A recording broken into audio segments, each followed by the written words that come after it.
Hello, everybody. My name is Shannon Clements. Some call me the Nomadic Author, and others call me Mental. Why?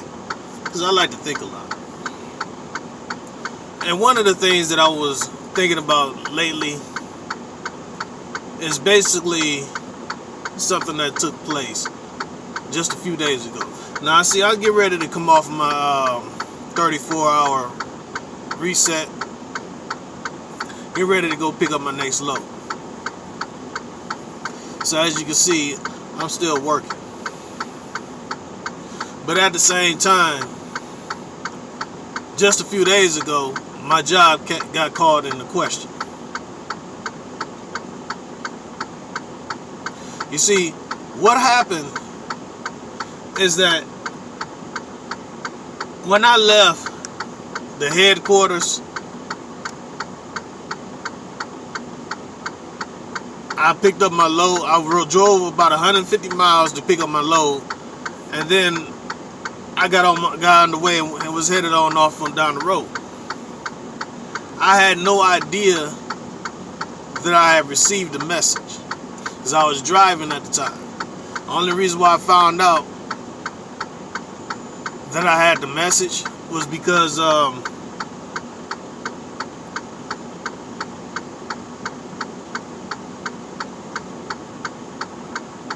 stopped for my 30-minute break.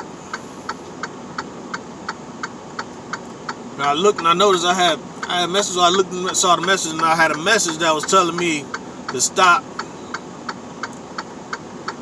by the shop in Georgia. So I could have a little talk with the safety manager. I asked what was it about. I think I got the messages here. I should show it to you, but I'm not. They told me that it was basically because of speed alerts or something like that. So of course I'm like, speed alerts? What?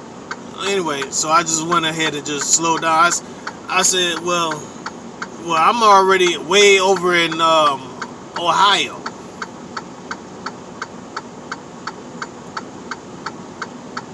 I passed Georgia a long time ago. So what do you want me to do? He said, don't worry about it. I said, I'm almost to my next stop to drop my load off. He said, don't worry about it. Go ahead and just drop that load and grab the next one, and then on your way down to where you're going, stop through Georgia. I have a little talk with the safety manager.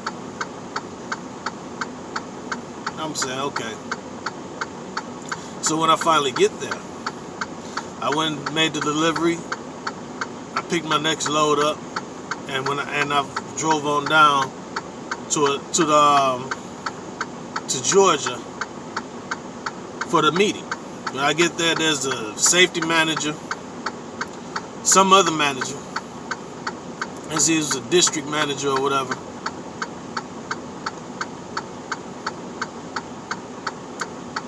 Them two had a nice little conversation and everything in front of me.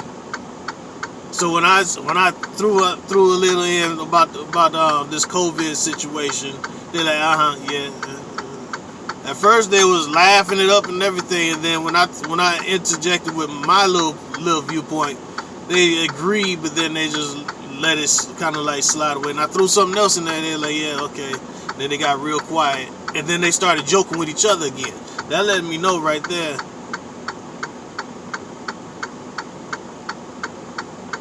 that they're not with me on whatever it is that's going on, which is understandable. They're there to do their job and everything, but still, to play things the way that they did, it just let me know I was in that room by myself, and whoever else that we had to talk to, they was on their side.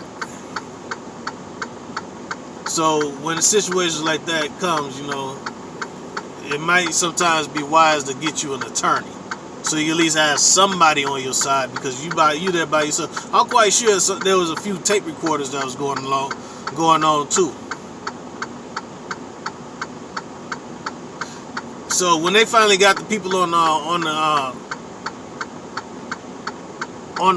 the call, The video called everybody. The video called the human resources, and then my contract manager was there too.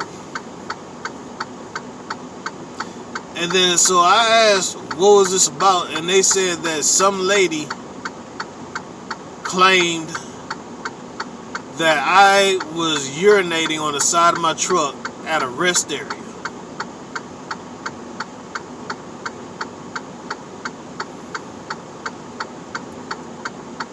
For real?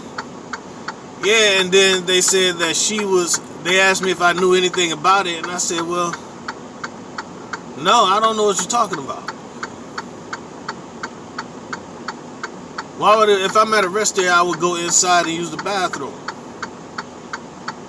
And so therefore, they turned around and finally told me the rest of everything she said.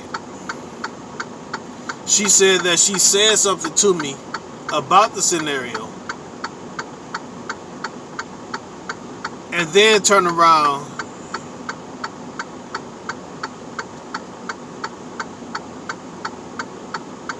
and said that I cursed her out over the situation, and then I flipped her the bird.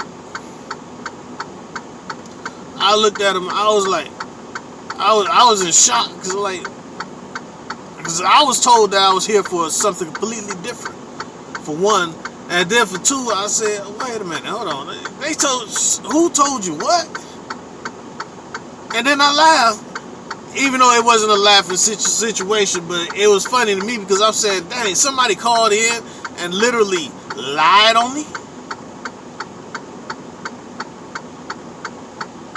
Got me sitting in front of all of these managers with my job in question.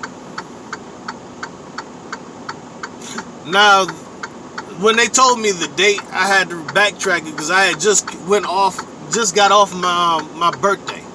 My birthday was on the 9th, March 9th. The incident happened on the 15th.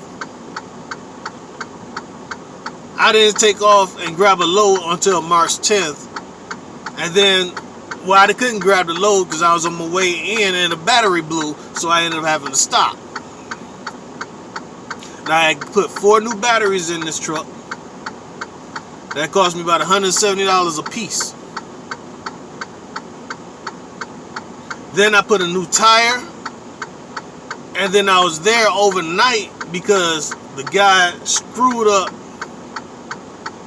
and dented a few of the pin, what do you call them pins?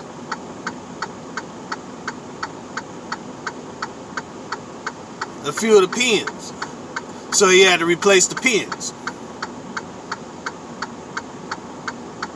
So I'm like, so therefore I was there, I was down again overnight, and then I had to wait a whole nother day, which was around the 13th or 14th. Then I had to grab this one load, and it took me up to, matter of fact, it took me somewhere else. I think it took me up into Georgia. It was a little short load. Then I believe I sat down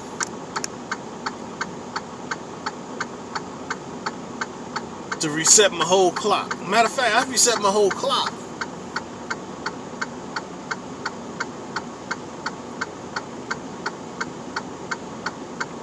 So around the 15th, I couldn't have been there. I did stop at the rest area. I stayed there overnight because the following day I went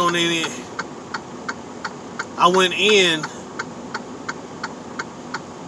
picked up my load. No, I went in and picked up my load, and then I had to do my 34 because right when I picked up my load, my time had ran out. So I went down like 2 miles down and reset my whole clock. So and then went on about my business, and I had to go to Texas.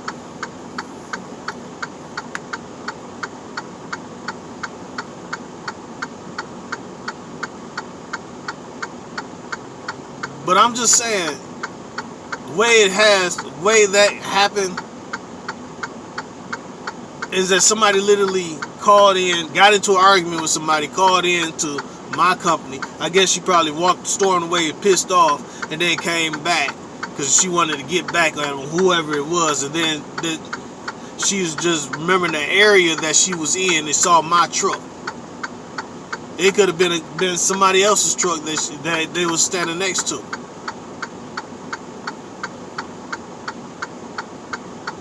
But all I know is that it wasn't me. But she said I done straight cussed her out over being talked to about urinating on the side of my truck and everything, and then flipping her the bird and all the other type of stuff. I'm like, flipping her the bird? That's flipping the bird. Told her I flipped the bird and everything. So I had to wonder about that and say, what is really going on?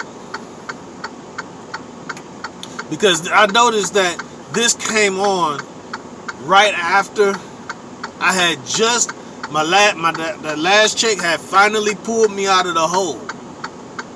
Because once you take a few days off, you know what I'm saying, you end up going in the hole. It takes you about two weeks to get out of that situation. And I took off for my birthday. And then I ended up having to go into the shop for about 5 days for a side view mirror, because they didn't have a mirror and they had to wait for it to come in the mail. So I had to sit out 5 whole days waiting for a mirror, and then they put it on and I was able to go. So all that time that I was off, I was accruing debt. And so as soon as I finally earned enough money to clear that debt, they put this on me. I was about to take my and then it's like put me right back in the debt.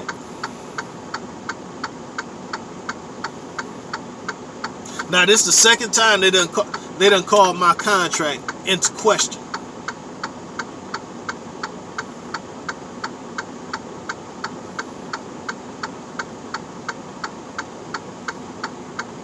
Makes no sense.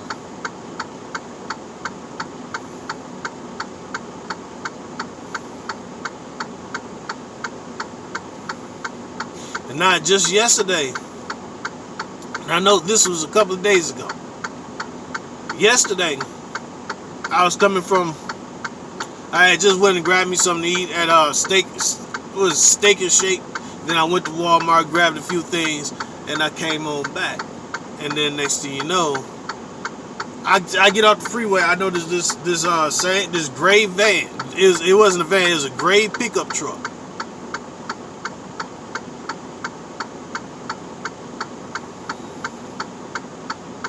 Yeah, it's a great pickup truck. I don't see one around here. I'm at a terminal down here. Because I know sometimes, people who work inside these offices, they drive around the town. They from the town, and they see their drivers and want to follow behind them and all the other stuff too, trying to see how they driving. I know they do that. Because I noticed that it happened to me around when I go take a break at the headquarters. Sometimes I have people follow me all the way from where I got something to eat at, all the way back to the terminal, and just keep on driving. Literally every turn I make, they make. And that's what happened when I got off the freeway on my way from I got off the freeway. The guy in this gray truck, he got off the freeway right behind me. I made the left, he made the left, because that's the way you got to go to get off the freeway. The street is like the freeway is right there. Then this is the street that you go onto, and that's the way we turn. And then I noticed he like kind of like stayed into the next lane over, but right behind me. And so I slowed down, and he seemed to slow down. I put on my blinker. I got over. I watched this I watched him get over the lane, but he slowed down right, but he stayed like right around the tail end of my bobtail. And then he was about to pass. He caught up past me, and he was about to pass me. And I put on my blinker to make another left turn. And then I watched him, and then finally he threw his blinker on, slowed down, and got behind me. I said, "Is this guy following me?" So I made my turn, And I pulled over, and I pulled over. He turned right behind me, and I pulled over. I would say I'm not going directly to the terminal now. I got somebody that's following me. And so he slowed down next to me it crept right by me, and then crept to the stop sign, and then he made a left.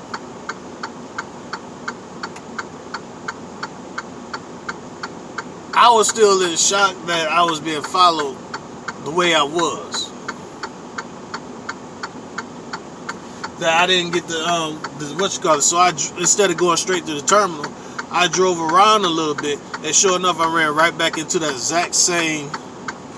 I had drove back down the street, and I pulled over into this little lot across the street from the store. Cause I was about to, then I made a turn and go up into the lot at the store.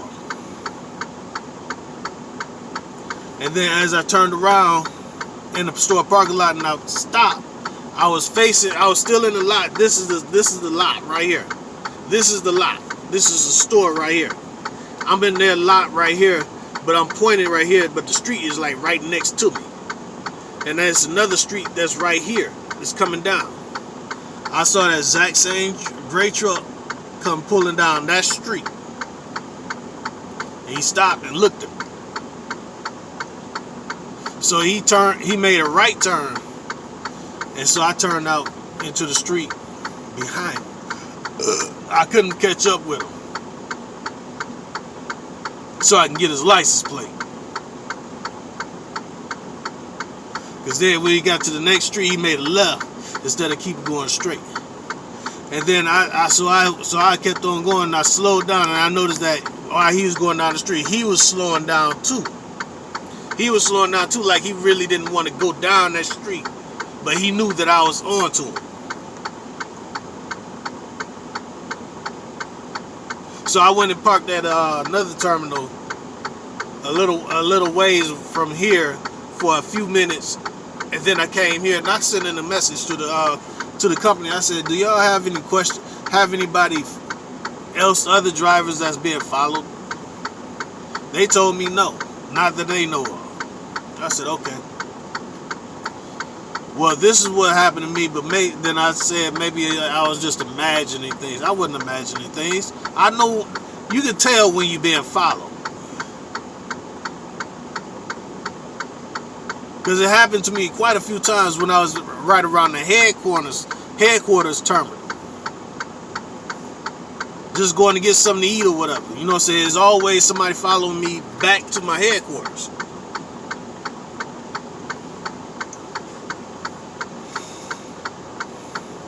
And I had to really question that.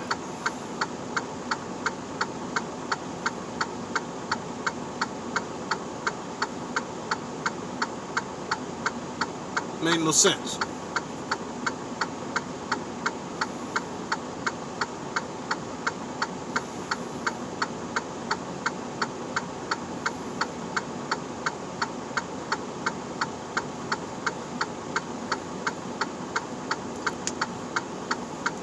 But yeah,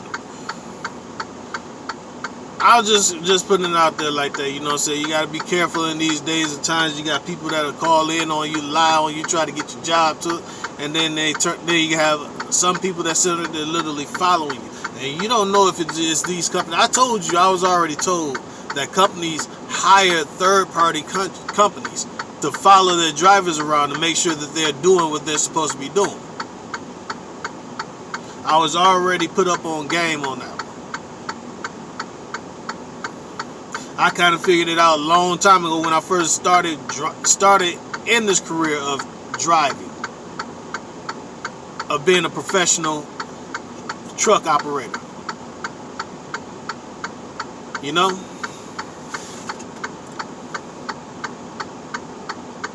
And it makes no sense for you to have to go through things like that, but it happens. Shouldn't, but it does.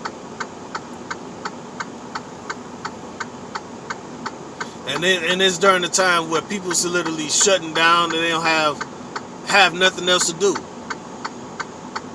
Mad because the truckers can still be out here working while they sitting at home bored, twiddling their thumbs or bugging the hell out of each other and all this other type of stuff. You know, they ain't got nothing to do. But why follow the truckers?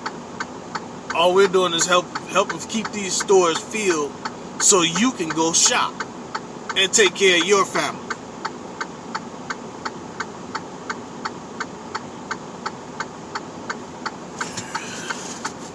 Alrighty. I'll talk to y'all later.